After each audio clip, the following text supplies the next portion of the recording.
இவ்வுலகில் மிக வலிமையானது பலமுடையது எது என்று உங்களுக்கு தெரியுமா?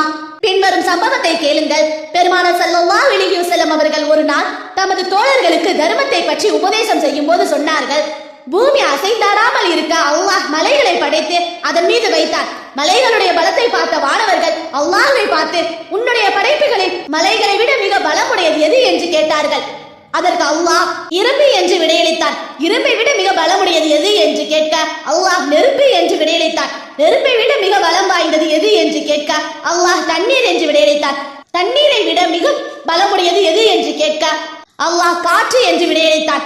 காற்றை விட மிகவும் பலமுடையது எது என்று கேட்க அதற்கு அல்லாஹ், ஒரு மனிதன் தனது வலக்கரம் செய்யும் தர்மத்தை தனது இடதுக்கரம் அறியாமல் மறைத்துக் கொண்டிருக்கிறானோ அது மற்ற எல்லாவற்றையும் விட மிக பெரியதாகும் என்று விடையளித்தான்.